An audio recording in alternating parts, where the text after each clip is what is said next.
semua, sahabat yang ada dimanapun Anda berada, kembali lagi kita bertemu dalam kajian maupun sharing ya Pak.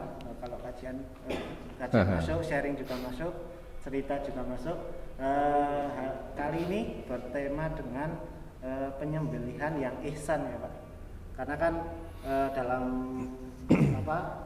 berperi kehewanan ya Pak. Kalau manusia kan berperi kemanusiaan, kalau hewan itu berperi kehewanan, maka dalam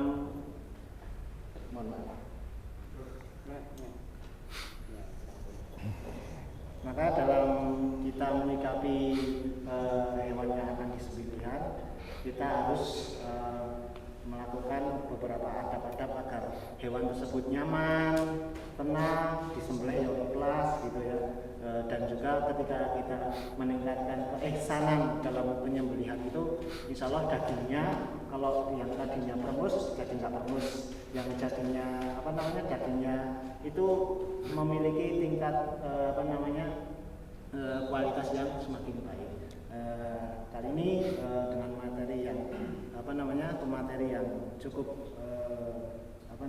sangat kuat di bidangnya, bersama Pak Nur Hadi Rianto Pak. Ya. Alhamdulillah Pak Nur Hadi ini merupakan ketua dari Juleha Wonosobo. Juleha itu apa? Bukan nama cewek ataupun apa jadi. Juleha itu juru sembelih halal. Hari ini kemarin memang Juleha ini melaksanakan yang secara rutin ya Pak, pelatihan tentang kurban. Tidak hanya kurban kambing maupun lembu, sampai nanti pelatihan juga hewan-hewan ternak ya Pak ya. Ada satu RPH, rumah pemotongan hewan itu, dia memotong ayam, setelah dicek sama dokter Didi itu ternyata penyembelihannya itu kurang ihsan dan tidak halal. Padahal mereka itu menyembelih sampai 4.000 ekor dalam sehari, dan setelah itu mereka mati dengan tidak halal. Kalau kayak gitu kan kita berarti mengkonsumsi daging-daging yang haram. Nah, jadi kita mengantisipasi hal-hal yang seperti itu. Nah, makanya kita hadirkan pemateri yang luar biasa ini sama Pak Nur Hadi Rianto. Gimana Pak hari ini? Alhamdulillah. Masya Allah. Alhamdulillah. Full kegiatan ya. Oke, untuk waktu kedepannya bersama Pak Nur Hadi Rianto kami serahkan waktu secukupnya, silakan. Bismillahirrahmanirrahim. Assalamualaikum warahmatullahi wabarakatuh. Alhamdulillah, alhamdulillahirabbil alamin, wassalatu wassalamu ala asrofil anbiya'i wal mursalin wa ala alihi wa ashabi ajmain, amma ba'du. Bapak dan Ibu yang saya hormati, sudah kenal saya nggih? Sebagiannya sudah kenal. Saya kenalkan dulu. Saya Nur Hadi ya. Tadi sudah disebutkan Mas Budi, saya ketua Juleha Wonosobo ya. Juru sembelih halal. Ya, mungkin sebagian masih asing ya.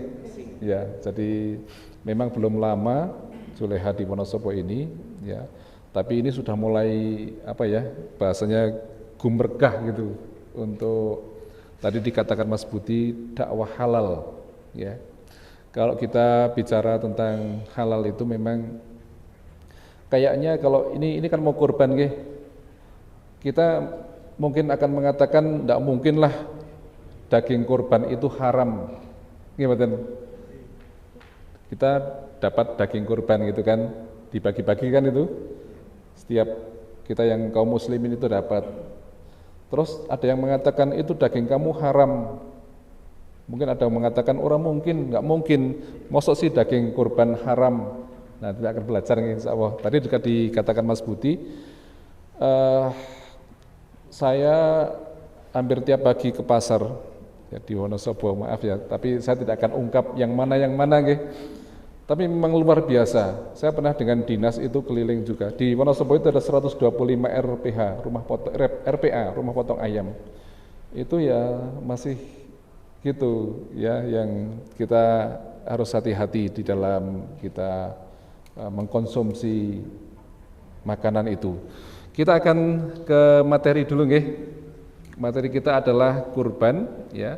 Tadi tentang judul itu Mas Budi yang ngasih judul ya. Jadi saya pengen ngasih lebih banyak ya Mas, tidak apa-apa Mas ya. Nanti kita akan sampai insya Allah. Jadi judul saya kurban dalam perspektif ilmiah dan syariah. Bapak dan Ibu, hari-hari ini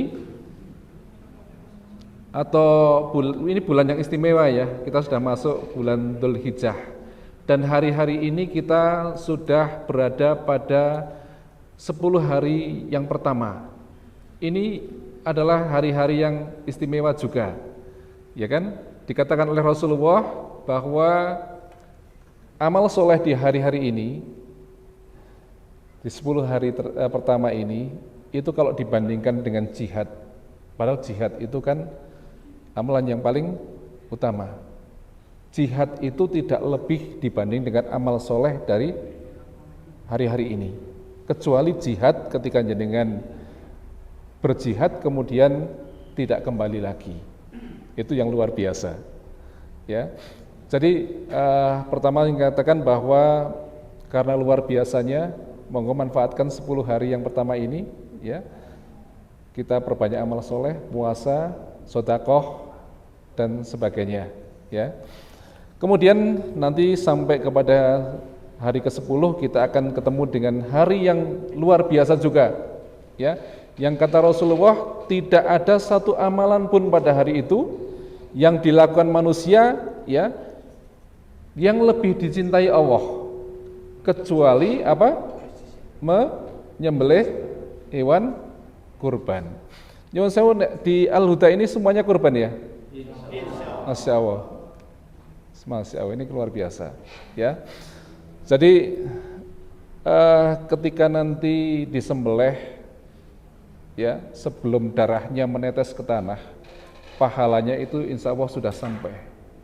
Ini yang kita bersyukur pada Allah, berharap pada Allah bahwa kurban yang kita lakukan nanti akan diterima oleh Allah Subhanahu wa taala.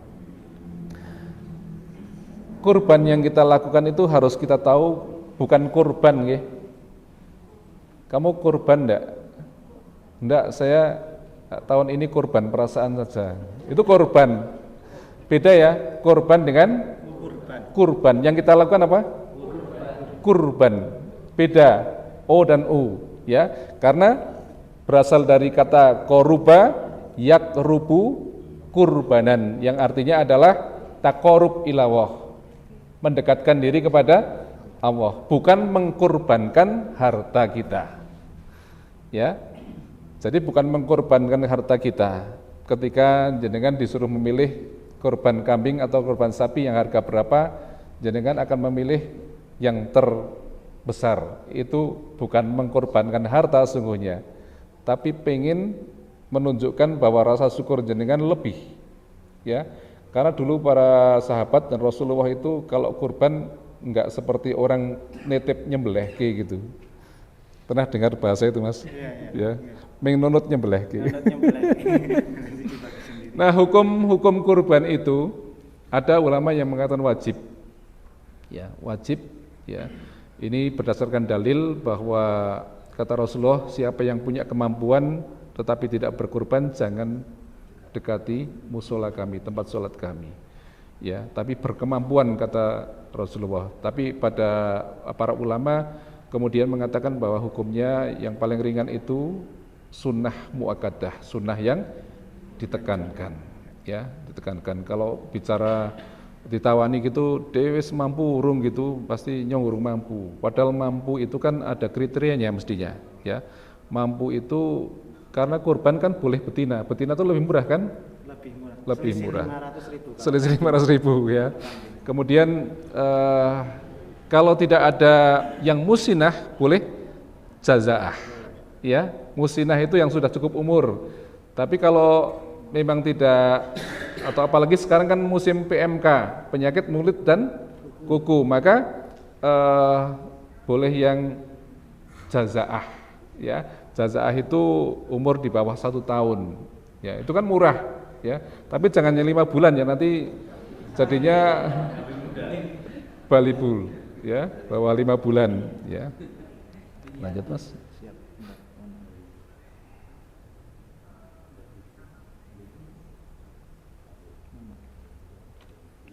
Enggak masuk ya? Iya. Yang itu yang satunya.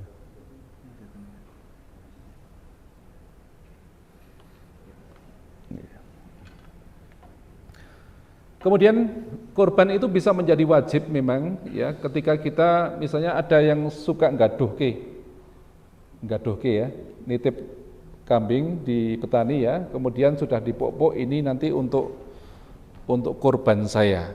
Maka ketika itu dikatakan itu sudah menjadi milik Allah, wajib dikurbankan ya, itu artinya sudah bernazar dia ya. Kemudian maknanya yang pasti adalah yang pertama melatih niat dalam beribadah. Niat ikhlas, niat yang benar. Jangan sampai nanti terjadi begini. Penting niki luruskan niat. Karena apa? Ketika kita salah niat, itu kita mungkin pahala tidak diterima. Seperti apa contohnya? Jenengan punya kambing lebih besar daripada kambing orang lain. Jenengan mengatakan begini, wah nggonku luwih gede, kamu kecil, ya. Itu bahasa begitu aja akan mengurangi niat kita, ya. Kalau ada cerita begini, kalau kambingnya kecil, sing dikon nuntun sapa? Anake, ya. Kono dituntun, ya. Soalnya malu nuntun dewek, ya kan? Tapi nek kambingnya besar, sing kon nuntun siapa? Ndak ada, dituntun dewek. Harapannya apa? Muga-muga tekan masjid kono sing nakoni gitu. Regane piro gitu. Harganya berapa? Tapi ndilalah ora sing takon. Ya. Kemudian mengasah kepekaan sosial ya, yang pasti karena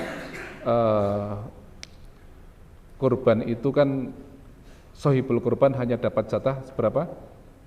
Sepertiga, enggak banyak, sepertiga maksimal ya. Sehingga sampai kepada panitia, mohon maaf, kalaulah nanti jenengan di kampung menjadi panitia itu akadnya adalah akad wakalah, ya, perwakilan. Jadi panitia itu sebagai wakil dari sohibul kurban. Maka tidak boleh panitia itu mengambil hak lebih, ya. Ada kupon khusus misalnya, itu nggak boleh, panitia, ya. Jadi ini penting, ya. Tidak usah apalagi tentang kulit ya. Kalau nanti akan muncul pertanyaan kulit saya sampaikan dulu ya. Panitia itu nggak usah kemudian eman-eman terhadap kulit ya. Iki dijual nanti untuk apa? Untuk kas masjid dan sebagainya. Kita jangan sampai berpikir seperti itu. Habis sudah ya. Kemudian jangan kita mengatakan ini nanti apa biar banyak gitu, nanti dikurangi saja biar apa, yang penting kalau orang dapat banyak itu kan seneng ya. Ya udah biarin aja. Ini kan pesta tahunan ya. Pesta tahunan apalagi ini yang ditunggu-tunggu oleh fakir miskin. Jadi ini yang kita selanjutnya adalah tentang syariat kurban itu ada beberapa syarat yang harus diikuti. Yang pertama adalah berkaitan dengan jenis ternak, umur ternak, kesehatan ternak, dan waktu penyembelihan ya. Ini sebagian besar sudah tahu ya. Kalau satu kambing untuk satu keluarga, ya, satu kambing untuk satu keluarga tidak usah diurut, ya. Tahun ini namanya bapak kepala keluarga, tahun depan nama istri, tahun depannya nama anak pertama, tahun depannya nama kedua, dan seterusnya anak 5 sampai anak kelima, ya. Itu nanti balik masih mikir lagi, tahun depannya lagi ya 8 tahun bukan, namanya istri kedua ya kan. Terus tahun depannya lagi anak dari istri kedua, repot. Jadi satu keluarga adalah kakaknya yang menjadi yang dinamakan itu ya. Kemudian mulai tanggal 1 Dzulhijjah itu kita disunahkan untuk menahan diri dari motong kuku dan rambut. Siapa yang menahan yang tidak motong kuku dan rambut? Itu adalah kepala keluarga. Hanya kepala keluarga atau yang berkurban. Misalnya kok putrane jenengan ya, anak jenengan sudah nabung ya. Kemudian dia kurban sendiri, ya dia harus menahan dari memotong kuku dan rambut. Nggih. Kalau sapi atau kerbau boleh nggih, di daerah Kudus Pati itu yang banyak kerbau Ya. Kemarin sempat ada yang bertanya, gimana kalau jerapah? Di sini yang jadi tolok ukur adalah binatang ternak ya, binatang ternak. Bukan kemudian kan ada, lo itu di Arab kan dulu nggak ada kerbau, ya kenapa boleh gitu kan? Ini masalahnya adalah pada binatang ternak, ya kan? Kancil bukan ternak ya. Ya. Kalau unta di sini nggak ada, hanya unta itu untuk 10 orang. Maksimal boleh misalnya sapi untuk 3 orang, untuk 1 orang juga boleh. Ya.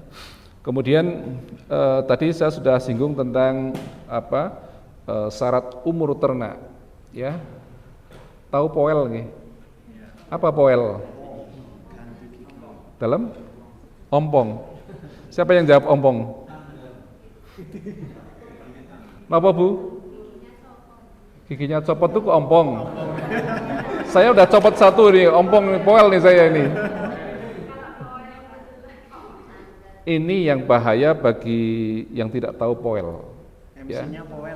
Jadi gini, gini Mas, kalau kita tidak tahu poel itu kalau sebagian kita kan menganggap poel itu ompong ya.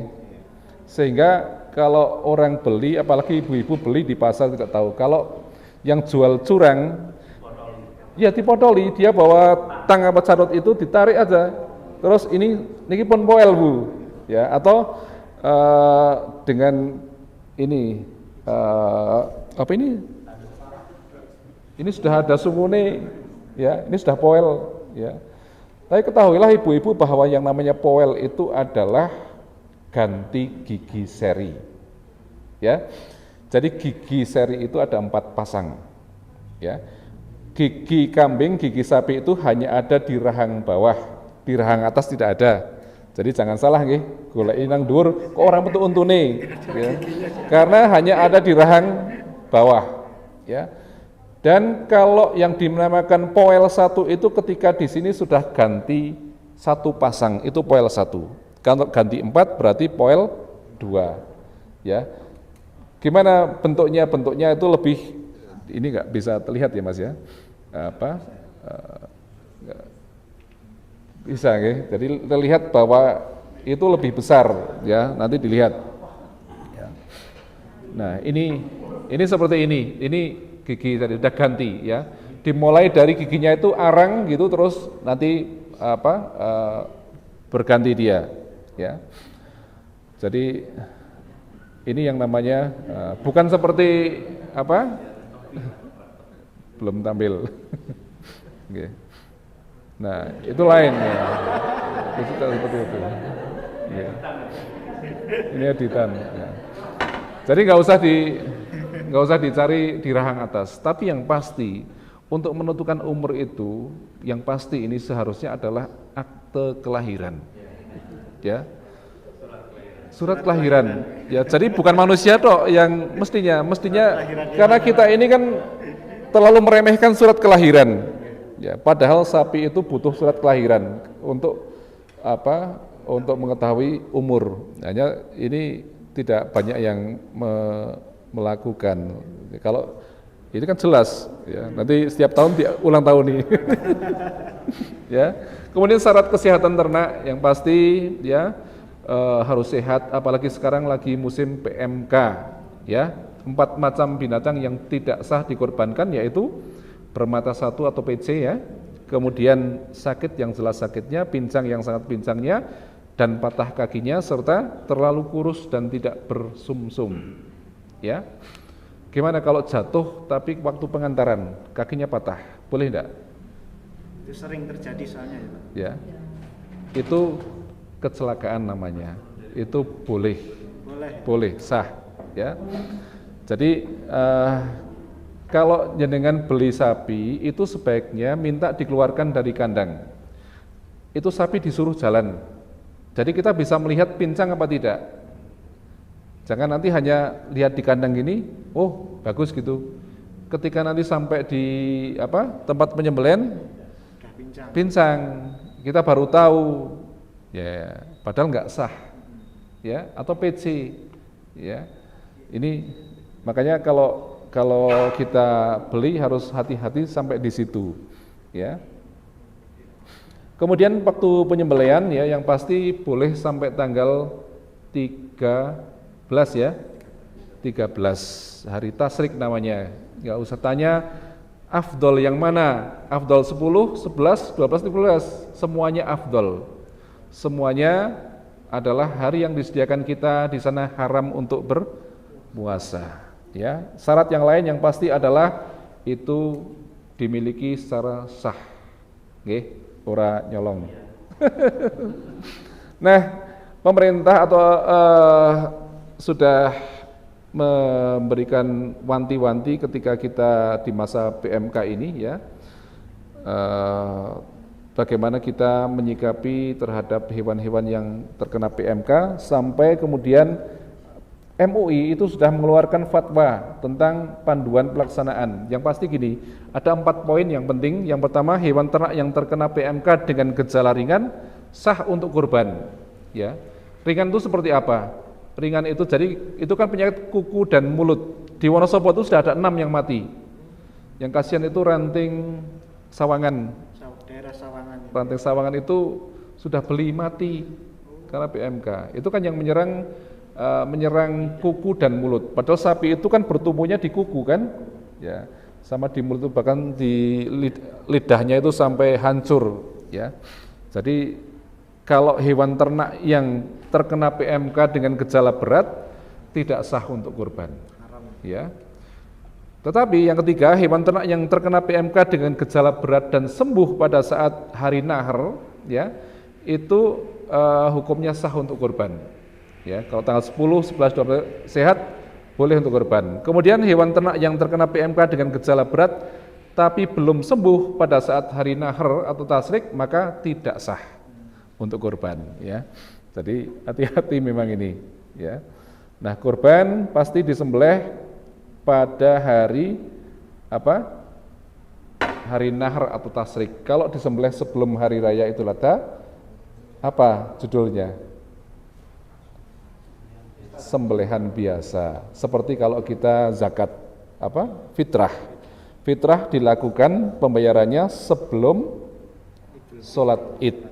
Ya, kalau sudah sholat Id namanya bukan zakat fitrah lagi. Nggih.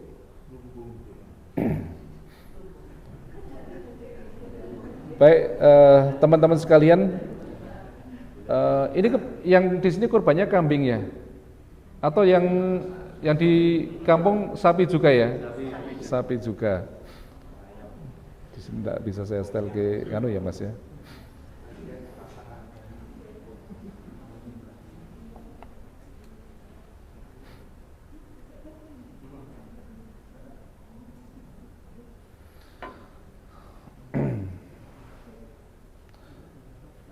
Saya mau tanya dulu di antara teman-teman siapa yang jadi panitia di kampung?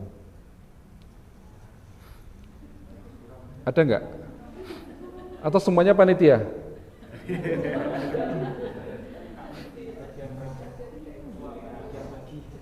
Jadi kan punya keahlian apa, Mas? Mencuci.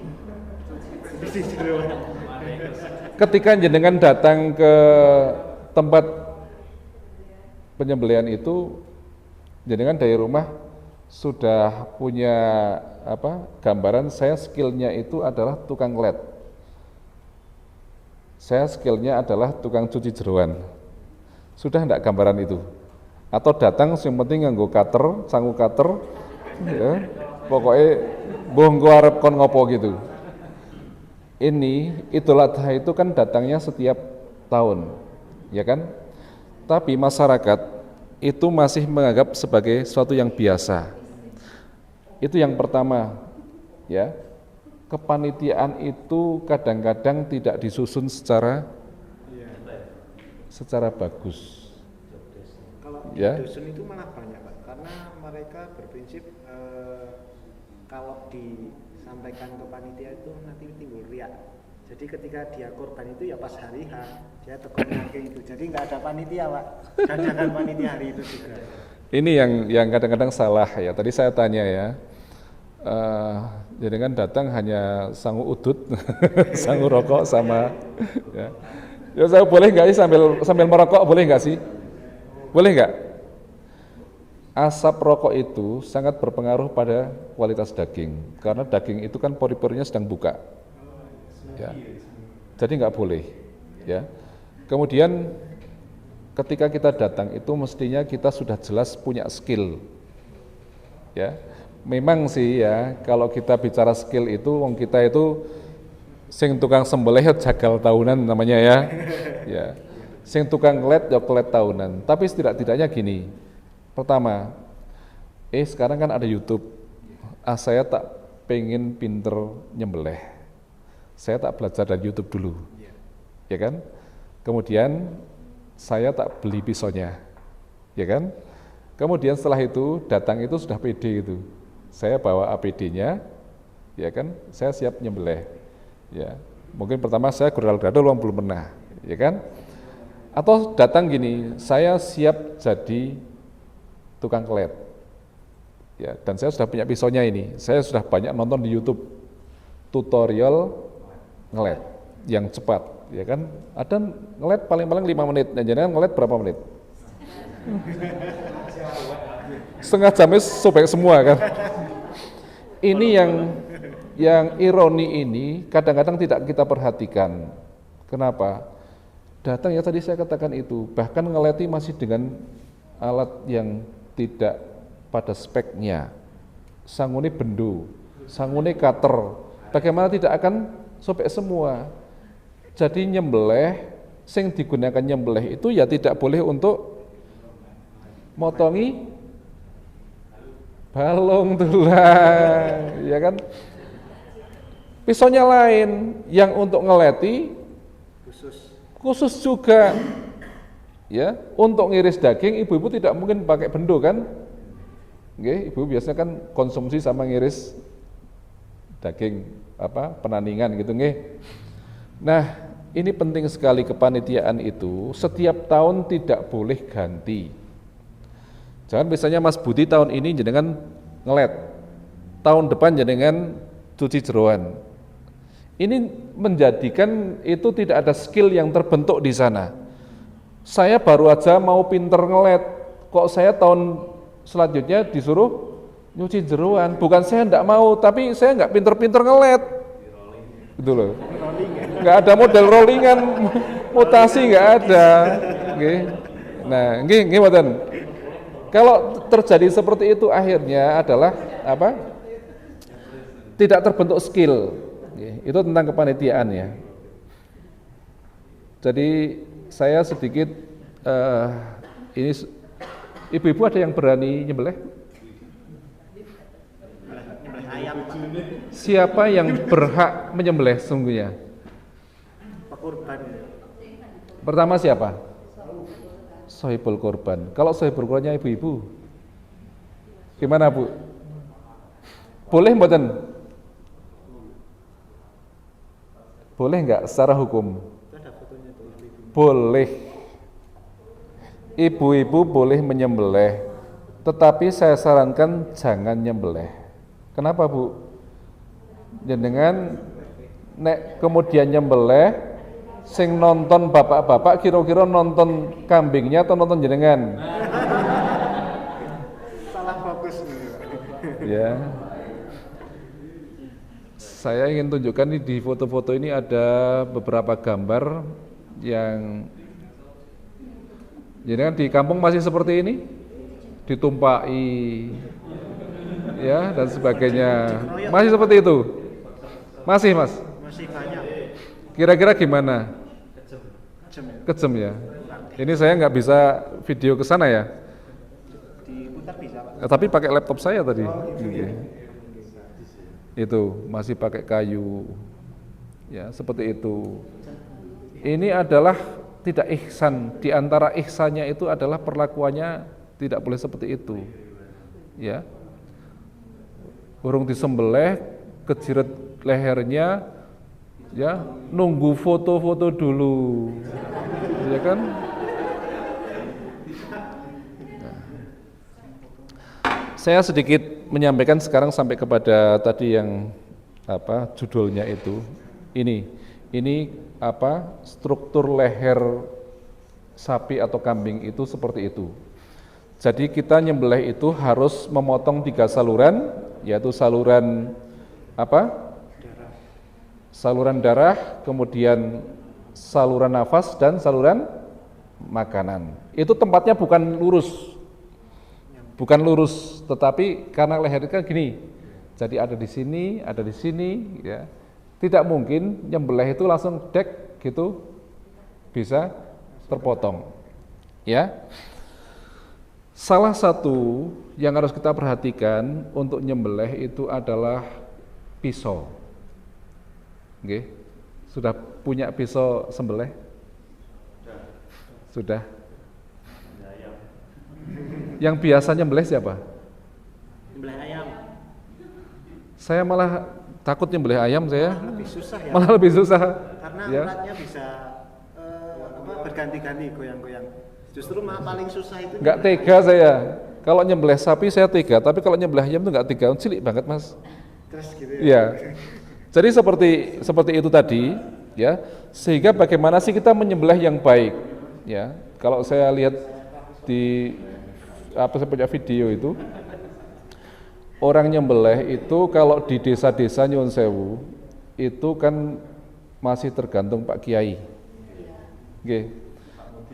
Pak Mudin atau Pak Kiai. Kalau Pak Kiai nyembelih dia masih pakai sarung. Oke. Baju kokonya warna putih. Oke. Paling ngasah dadakan. Nah, itu juga. Kira-kira kalau sapinya itu berontak, masalah enggak? Yang pertama itu. Kedua, kalau kemudian bajunya itu kena cipratan darah, ya, itu tegel ora, maksudnya wis pokoknya tak teruske wae nyembelih. Bajunya, sarungnya. Kita nyembelih itu harus siap dengan namanya APD, Mas. Ya. Apa kira-kira APD? Alat pelindung diri. Oke. Saya bawa ini. Bukan hazmat. Bukan hazmat. Yang pertama itu kita pakai kaos tangan. Ini penting. Apa namanya? Kaos tangan anti sayat. Oh, tidak boleh sebut merek. Nanti di belakang layar aja. Nanti nak nyembelih, ya, itu bisa taruh di sini mungkin ya Mas ya. Bagaimana Mas? Ya, itu kambingnya jenengan. Kambingnya Mas Slamet mohon dibantu. Mana tadi kambingnya? Oh, ini Pak.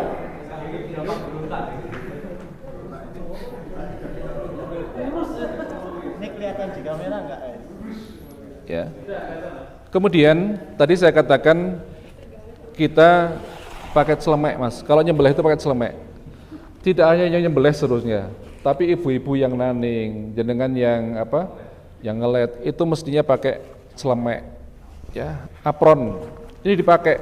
Jadi jenengan mau pakai baju apapun enak, ya kan? Nggak takut kecipratan. Nanti kecipratan darah, ya wis tak salin yo salin yuk lawangnya dikunci kon jero. Orang balik meneh, kan? Kemudian apa? Pakai sepatu boot. Penting sepatu boot, ya. Jadi perlindungan terhadap kaki kita. Jangan kita nyembelih hanya sekedar pakai sandal jepit, ya. Nyuwun sewu, ini pisau tajam. Tapi ini nggak apa-apa. Saya nggak berani di sini karena ya. Tes ketajaman Pak, boleh. Ini kalau ngetes ketajaman, ini kayaknya belum tajam. Yeah. Jadi kalau kita ngetes ketajaman, itu nggak usah pakai gini ya, cukup pakai nyuwun sewu Mas. Ini, ya. Jadi ini sudah tajam. Jadi nggak usah pakai ini di rambutnya, nggak usah. Ya, jadi ini sudah tajam ya, berarti. Ya, ini untuk ngasah seperti itu. Nyuwun sewu kalau ngasah jangan pakai gerinda ya. Ya, nanti Wungkal aja kan ada apa gridnya ya. Jadi ini sudah ke pisau ya. Ke pisau itu nyun sewu kalau kita jenengan nanti tugas di panitiaan jangan biasa pisau itu ditaruh di sini ya. Itu banyak itu saya ketemukan panitia-panitia Mas, itu kalau pisau di sini padahal nggak ada ya. Kantongnya. Mas Budi, saya minta pisaunya tak pinjam gitu. Mas Budi kalau nyerahkan gimana Mas? Menyerahkan itu biasanya kayaknya gini. Ya. Ini cara menyerahkan pisau. Yang salah. Jangan kemudian kita menyerah, ini pisaunya, ini salah. Ya. Pisau itu tadi Mas Budi masih begini. Kalau dia menarik, ini Mas Budi bisa kena ya di sini. Jadi yang sisi yang tumpul itu di belakang Mas. Ini silakan gitu. Kalau kita ada yang pinjam pisau, ngulung aja begitu ya Bu ya. Oke. Ibu-ibu paling pintar ngasah, pakai apa Bu? Pakai mundu. Ya. Yang saya Bu, kalau jenengan ngasah pisau Bu, ini saya ajari sebenarnya rahasia ini ya. Yang punya ini, punya piring. Ini loh Bu. Pakai ini aja. Bapak-bapak, mungkin kalau ini generasi milenial, kalau saya kolonial. Kalau generasi kolonial, yang mudah-mudahan milenial. Kalau generasi kolonial itu, yang tua-tua kayak saya ini, menangi ngundol layangan ya Mas. Itu sebelumnya benangnya di apa Mas? Gelasan. Ini kan bahannya dari kayak gini kan Mas, pecahan beling, pecahan itu landep Mas. Ini jenengan kalau punya pisau, ini rahasia jangan bilang-bilang ya. Ya. Ini kalau jenengan buka asah pisau di rumah itu bisa gratis hanya modal ini Mas. Ya, itu begini aja. Ya, itu dijamin tajam insya Allah. Ya, jadi kemudian ketika kita menyembelih tadi saya sedikit ya.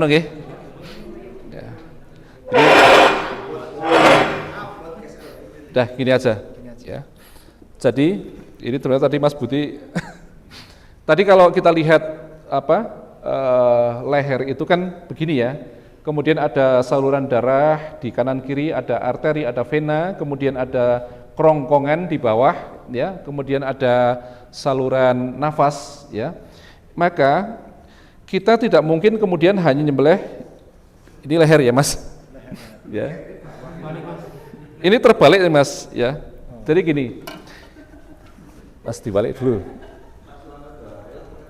Kalau nyembelih itu posisinya begini. Ya, tapi ini kan harusnya tidur ya. Ini berdiri. Ya. Hanya gini, ini dianggap bukan kepala lah ya. Kepala. Ini teori kalau kita menyembelih ayam itu jaraknya 1, ada teori 135. 1 itu jarak dari telinga ke tempat nyembelih. Itu 1 jari. Itu untuk ayam. Kalau kambing itu 3 jari, 3 jari dari ini belakang telinga. Jadi diukur gini kira-kira, kemudian di situ tempatnya di sini. Kalau sapi itu 5 jari, diukur dari belakang telinga. Gini, oh gini. Tapi tangannya yuk minggir, ya. Tangannya minggir, jangan dekat-dekat, ya. Gitu. Nah, pegang pisaunya itu ada 2 macam. Boleh begini. Ya, ini metode dorong, ya. Kemudian saya kira bukan konvensional, tapi hanya kenyamanan. Ya, jadi kan mau nyaman yang mana, ya? Kalau saya senang begini, jadi ini karena apa? Ini sudah ada di posisi belakang, ya kan? Tadi kalau kita lihat itu kan vena atau saluran darah yang di sini itu sudah kena dulu, ya kan? Nah ini tinggal ditarik, ya. Oh ini macet, ya. Ya. Jadi tinggal set gitu ditarik. Sekali aja, Pak. Kalau bisa sekali, ya. Nah itu kuncinya di pisau itu yang pertama. Tapi pisau bukan satu-satunya yang menjadi penentu, karena pisau setajam apapun, tapi usernya itu Nggak kuat. tidak tahu caranya, maka boleh jadi itu terjadi malah tidak bagus. Letoy. Ya, jadi ini penting. Boleh begini, boleh begini. Tapi kalau saya begini, ini lebih kuat, Mas. Ya, mau kambing mau anu, dan pisaunya itu tidak usah yang panjang-panjang. Biasanya kan bangga nek pisaunya dawa. Pisaunya dawa. Nah, tur meling-meling, Mas, ya. Tur meling-meling itu bangga banget kan. Tapi itu justru tidak efektif ketika kita menyembelih terus galian atau lubangnya itu tidak dalam, malah mentok di gini, mentok ini lagi. Ya. Itu enggak baik jadinya. Dan penting untuk yang nyembelih itu paham bahwa tidak usah ditutup pakai daun. Biasanya di desa-desa pakai daun pisang. Ada di sini pakai mori, Mas, di beberapa tempat tuh. Iya. Beberapa desa memang masih pakai mori. Pakai mori, dan ini Mas Budi masih pakai bunga, Mas. Oh. Masya Allah ya.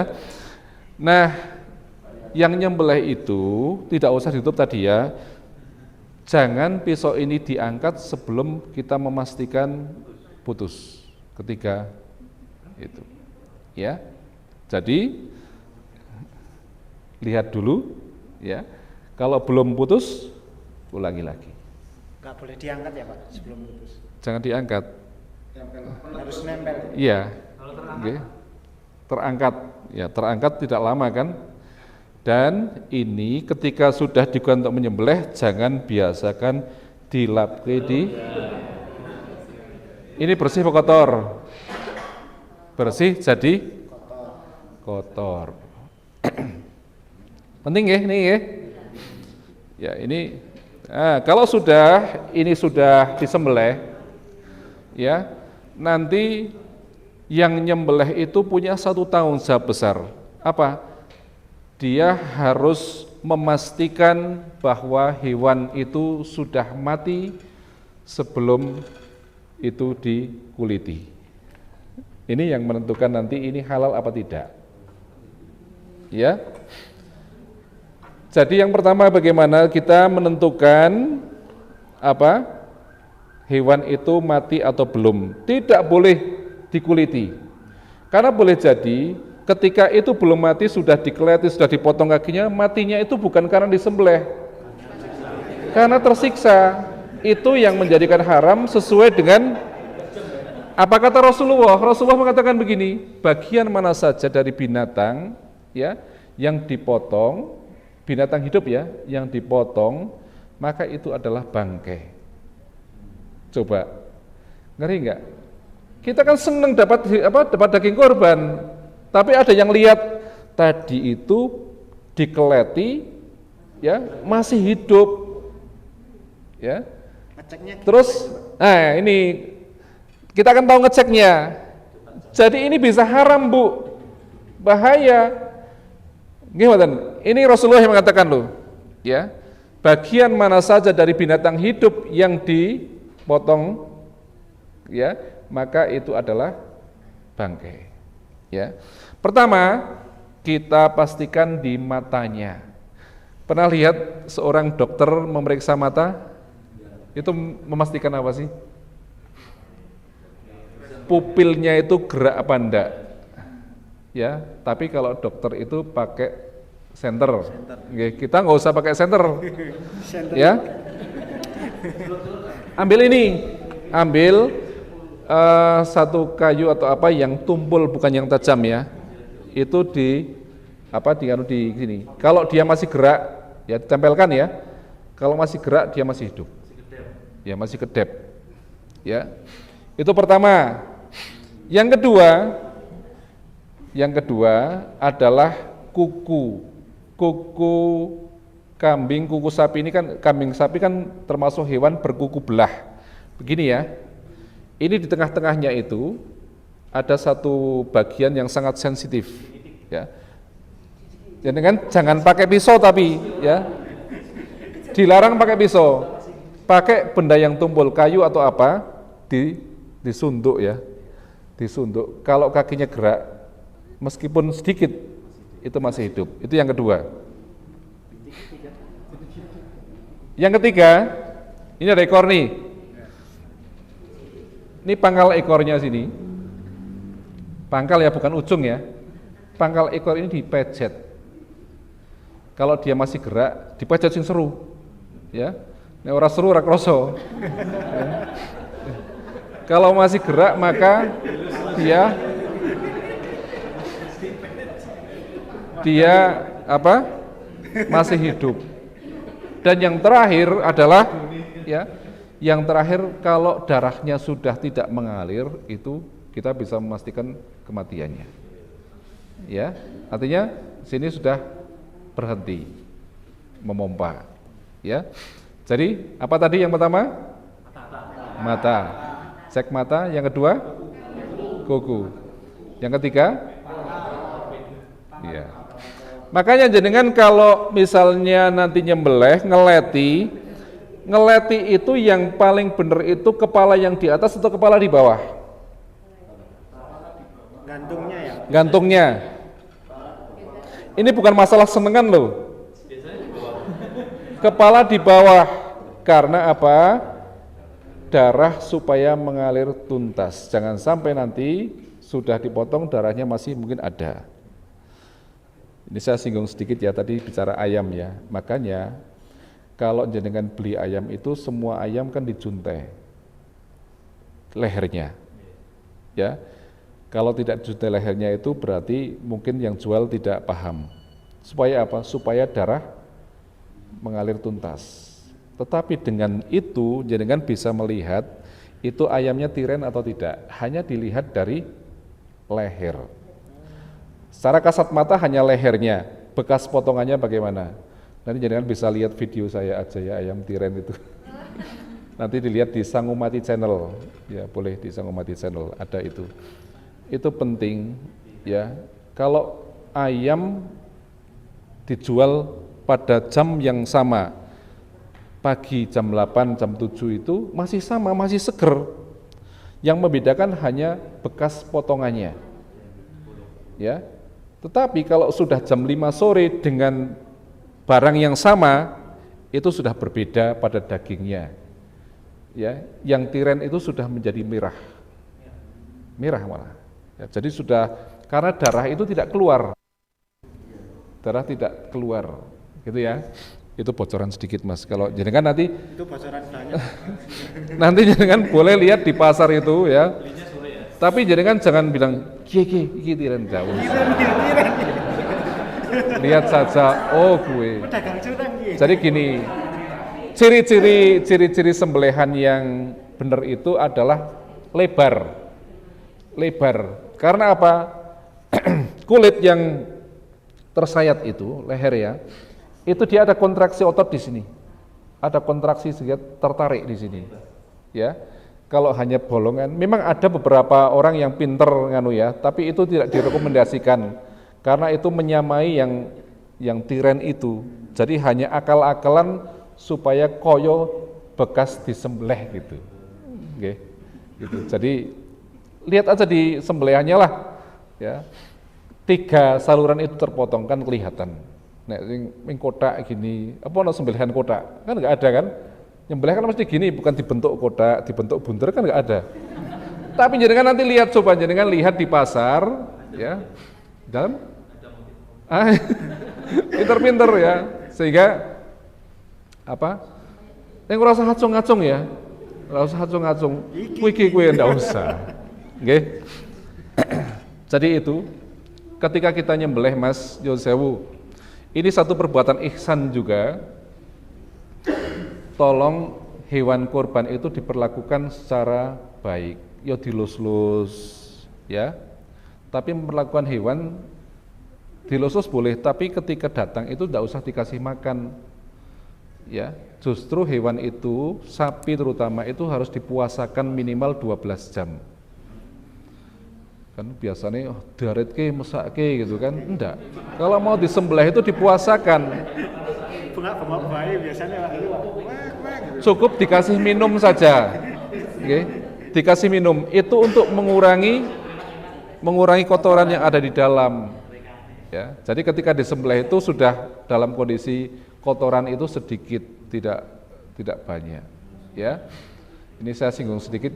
Masih ada yang nyembelih, kemudian jeroannya dicuci di sungai? Masih banyak sih Pak. Mengapa kok dolim?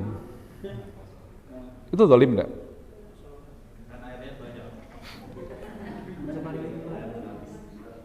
Jam berapa Mas? 17.21. Jam 5:04. Ini harus kita hindari. Pertama, kalau air di atas kotor, ya, kalau kita nyuci di sungai, semakin bersih apa makin kotor? Makin kotor. Kalau air dari atas bersih, yang bawah itu kita dolim enggak? Kita harus tahu cara nyuci jeruan. Nyuci jeruan itu, biar itu yang harus tahu panitia itu mboten sangu enis Mas. Nek coro saya dulu kan sangu enis. Enis ditinggalkan, terus saya punya teman dulu di rumah sakit itu pakai pisau operasi. Dibelai gitu ususnya itu salah ternyata. Jadi cukup dengan pakai selang yang kecil, selang water pass yang agak besar itu, masukin air di sana, nanti ngalir sendiri, nggak usah dipelototi gitu malah kotor, karena usus itu kan berlemak.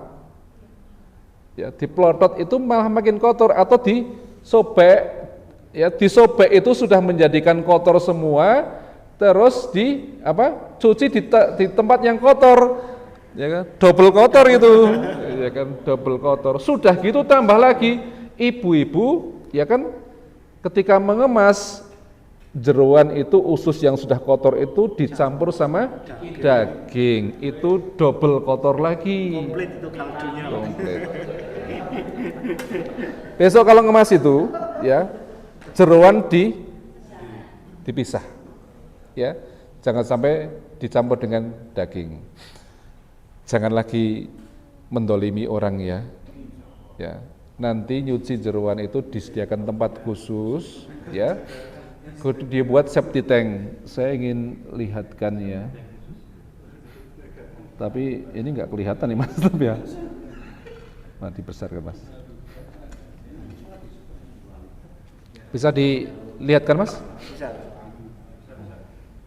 Ini yang menjadi renungan dulu ya.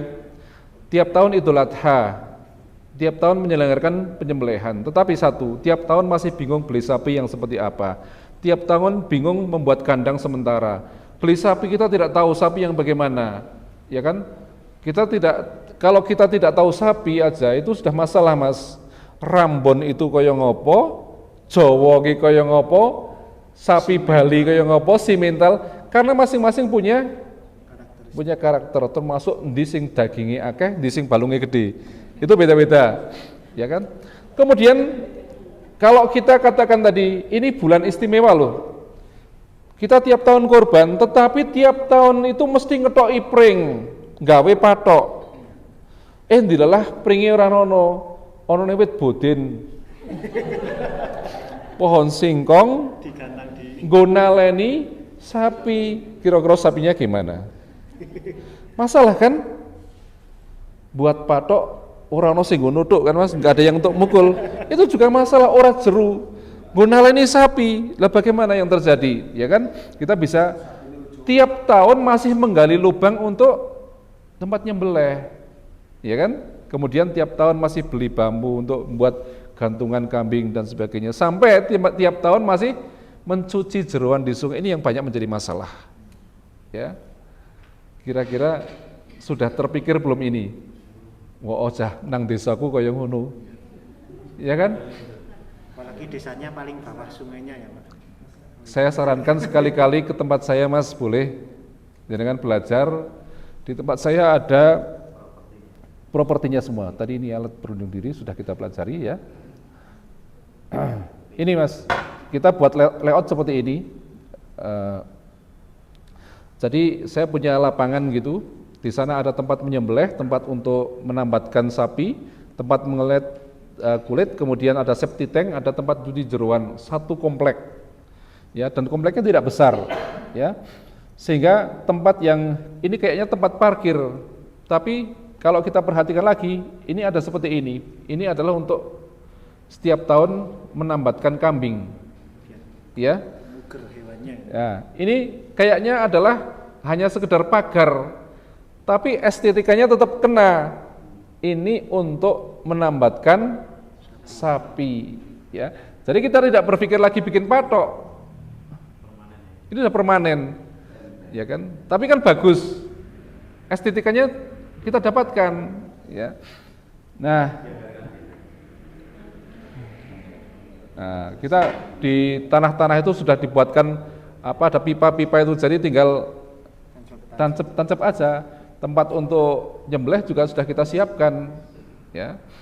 Ini dicor, itu kalau kita lihat yang agak hitam itu adalah tempat nyembelih. Ketika tidak dipakai itu ditutup, ya, ada lubang. Ini ya tadi ya. Nah, ini kita cor, ada kita siapkan gelang-gelang juga, jadi tidak patok lagi. Tidak patok lagi. Kemudian ada di sana ini lubangnya ini. Ada kerannya juga, sehingga ketika untuk nyembelih itu darah sudah langsung mengalir ke septic tank karena airnya sudah dialirkan. Ini penting. Nah, ini juga torennya bukan untuk air wudhu ini, tapi bisa difungsikan untuk air wudhu. Tetapi yang harus kita pikirkan ketika Idul Adha itu biasanya semua air kan dipakai, Mas. Semua air dipakai sehingga debitnya kecil, ya kan? Ya, tadi kita mau nyuci jeruan itu masalah kan? Ya, sehingga kalau kita ada cadangan air kita lebih aman, ya. Kita siapkan ini sampai kemudian ada alat perbahan sapi, ya. Ini di tempat saya sudah ada alat perbahan sapi. Kita sudah tidak lagi, ya. Sekarang jenengan masih muda-muda, masih bisa narik sapi. Di tempat saya sudah teman-teman sudah mulai loyo, usianya sudah mulai tua sehingga harus dipikirkan sing penak, ya. Sehingga tidak hanya bahasa jenengan memikirkan yang enak gitu, ya, nyembelih sapi, ya, caranya nyembelih enak, ya, kemudian nanti kita melakukannya itu mudah, ringan, jadi buatlah seperti itu, ya. Ya, ini contohnya, hanya seperti ini. Ini sudah banyak yang mencontoh di tempat kami ini, ya. Boleh belajar ke sana ya Pak, misalnya. Boleh, tapi jenengan tidak sempat sana, silakan buka YouTube saja, ya. Ini contoh kita mencuci jeruan itu, usus ya. Usus itu tidak usah dibelai tadi, itu cukup masuk air, jadi seperti balon itu loh. Ya, balon. Didorong pakai air. Enggak usah airnya tekanannya banter, enggak usah. Enggak usah dibelek, itu sudah bersih.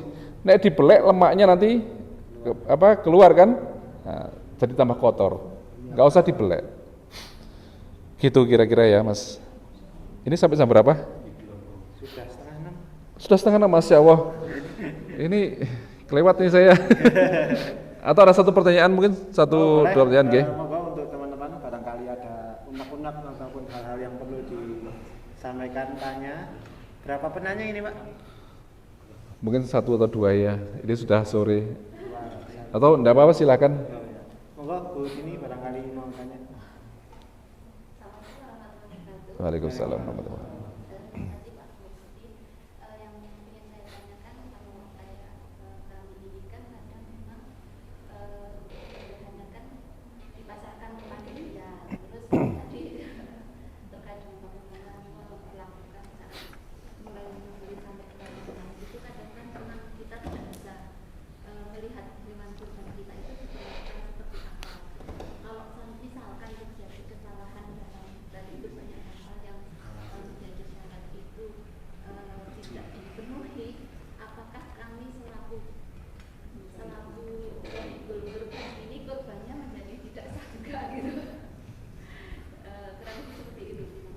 Iya.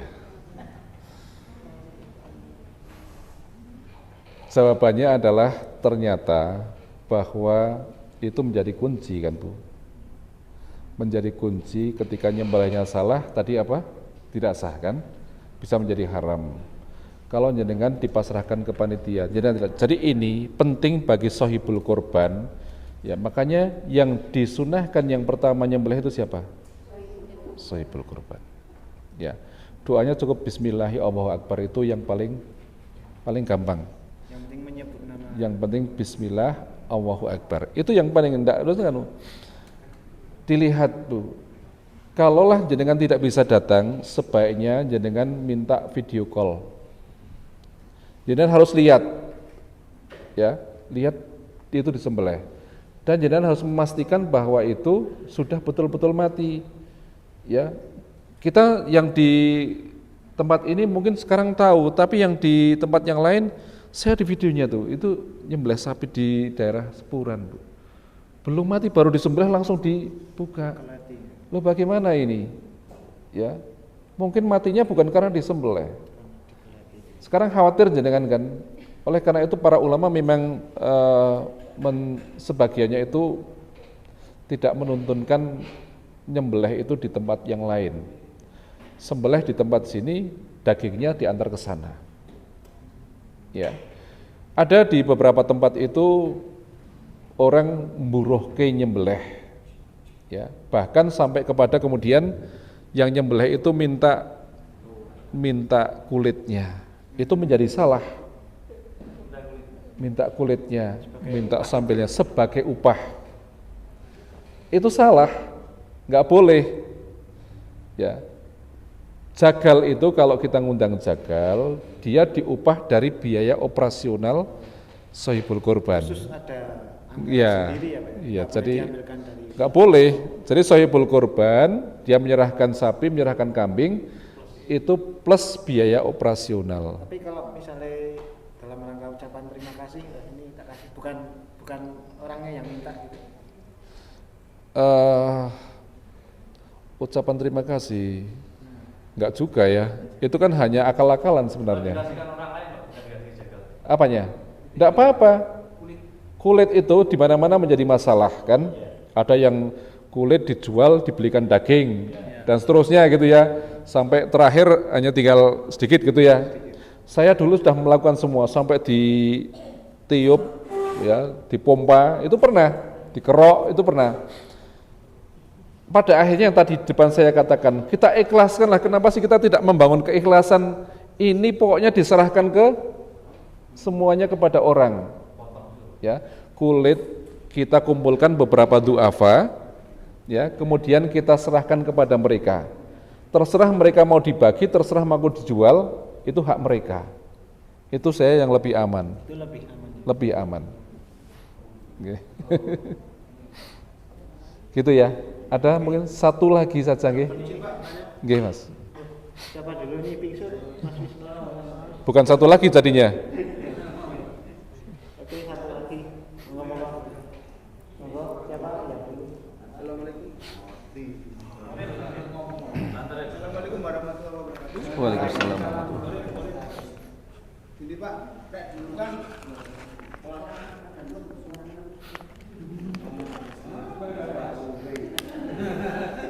dulu gini Pak, kadang ada sapi yang baru disembelih itu masuk ininya di kerot namanya, itu gimana Pak? Itu yang tadi saya katakan tidak boleh. Nggak boleh ya, Pak? Tidak boleh. Iya, boleh jadi karena sakitan itu. Ya. Jadi hindarkan hal seperti itu sampai betul-betul sudah mati. Cara memastikannya seperti itu. Ya. Biasanya kalau di daerah yang jarang, misalnya di situ jarang kurban sapi, terus ada kurban sapi wis kesusu mbak nggak rampung, itu orang rampung wis keleti wis tugeli kaki gitu Pak. Itu resikonya menjadi Ditungguin. resikonya menjadi haram. Oke. Biarin mati dulu. Yang penting nyembelihnya sudah sempurna tadi, memotong 3 saluran. Tunggu saja. Insya Allah cepat mati. Oke. Jangan kemudian di apa ya? Itu ada saluran yang ke otak itu, kemudian disudat gitu, tidak boleh juga. Ya. Tidak boleh. Silahkan. Satu lagi. Kadang kan pas penyembelihan itu kadang penyembelihan itu kan suruh bantu megangin gitu. Ya. Nah, kadang ada yang suruh nutup matanya pakai telinga. Ya. Kadang seperti itu.